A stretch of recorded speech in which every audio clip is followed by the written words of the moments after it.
Ladies and gentlemen, this is a declaration of the result of the poll for the election of a Member of Parliament for Rochdale on Thursday, 4th July 2024.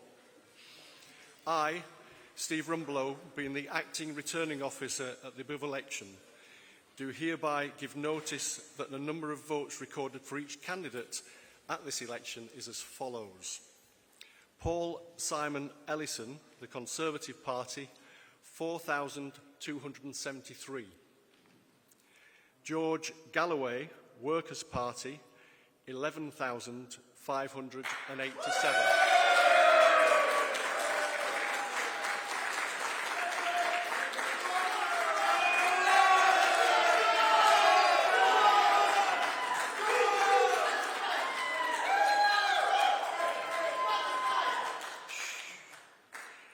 Michael David Howard, Reform UK, 6,773. Andrew John Kelly, Liberal Democrats, 2,816. Martin David Savin, Green Party, 1,212. Paul Waugh, Labour and Cooperative Party, 13,027.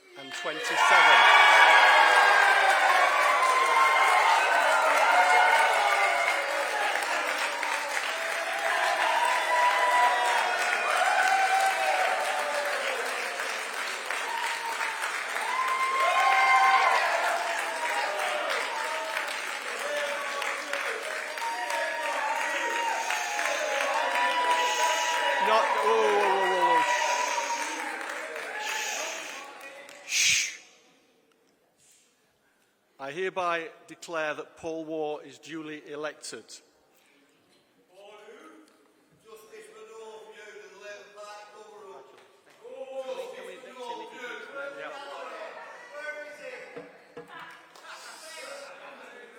Thank you. I'd like to thank the returning officer, the counting staff and, of course, the police. Special thanks go to my agent, Tom Besford, and, of course, our campaign organiser, Neil Emmett. And, of course, all the Labour councillors and all the Labour activists who made this victory possible. I'd like to thank George Galloway for his service. I particularly want to pay tribute to...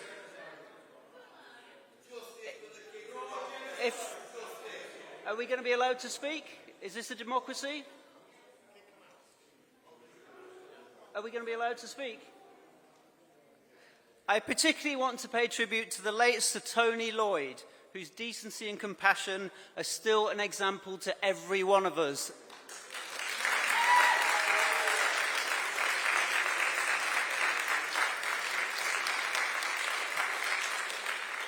But of course, my biggest thanks go to the people of Rochdale, of Littleborough, of Wardle, of Milnborough and of Newhay. And on what looks like an historic night for Britain, I'm so proud that Rochdale is now part of a national wave of change. As in the rest of the country, I know many of you have voted Labour here for the very first time. I'll do everything I can to repay that trust that every Labour voter has now placed in me. And for those who didn't vote for me, I will work tirelessly on your behalf too, to deliver the real and lasting change that we all need. Because it's now my job to speak up at Westminster for all of Rochdale. Tonight's results, here and across the country, show that no vote for any party can ever be taken for granted. They have to be earned. Labour has learned that the hard way in Rochdale in recent months. We've shown that we've listened and we'll continue to listen on domestic policy and on foreign policy.